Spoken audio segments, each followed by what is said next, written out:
Peace be with you. This video is about being a slave to desire.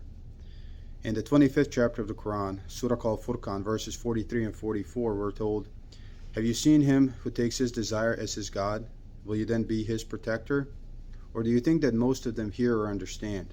They are like cattle. No, they're further off in straying." When we take our desires as our God, and you can take your desires as your God, addiction is the easiest example. An addict will do anything for the drug. They prostitute themselves, they steal, they lie, they cheat, they debase themselves, they humiliate themselves in order to achieve their desire, which is the drug. But that's not the only thing. You have people who are addicted to sex, you have people who desire money, and they are willing to compromise their morals at any level in order to achieve their desire. So unless our desire is to obey God, to serve God, then we are serving some other God. And it's that simple. And God says, the people who are like that, they're like cattle. They just stray away, right? What happens if you don't have fence around a cattle pasture? They just leave. They just keep straying. They're just kind of following their desire, right? They're looking for something and they just go away. And we're all looking for happiness. But you have to understand that happiness lies only with God. When you make God your goal, that's when happiness is. When you're walking on the straight path, when you're walking on Sirat al-Mustaqim, which is, by the way, comprised of certain actions, and the most concise definition of this is in the 6th chapter of the Quran, verses 151 to 153. When you do that first, and then whatever else you gain, you can enjoy it with pleasure. But you have to do that first. And when you don't do that, when you make these desires your God, and in a sense that you serve them, you do whatever it takes to achieve it, then know that it's only destruction. When you go off the straight path, when you do these things that God forbade, it's all destruction. When you try drugs, it's destruction.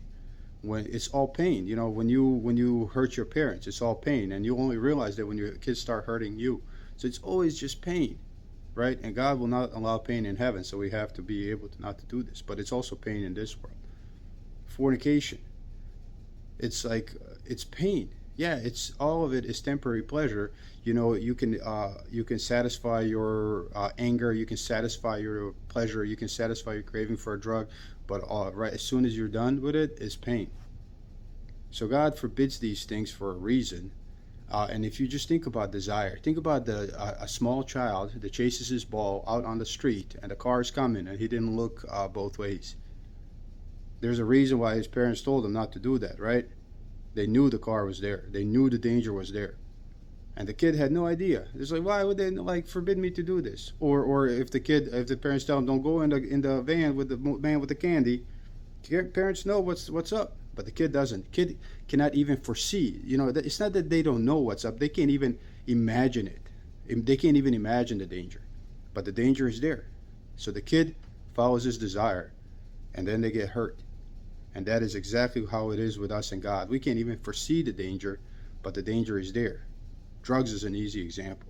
Even small things like when God says in the Quran, "And tell your men to lower their gaze and guard their modesty. Surely it is better for them." And God knows what they do. Well, when you don't do that, you got men addicted to pornography, man. They just sit in front of the computer all day long doing just watching and watching and watching. They destroy their families, they destroy their relationships just by not looking away. So even when things seem inconsequential in the Quran, when God warns you about it, there's a reason.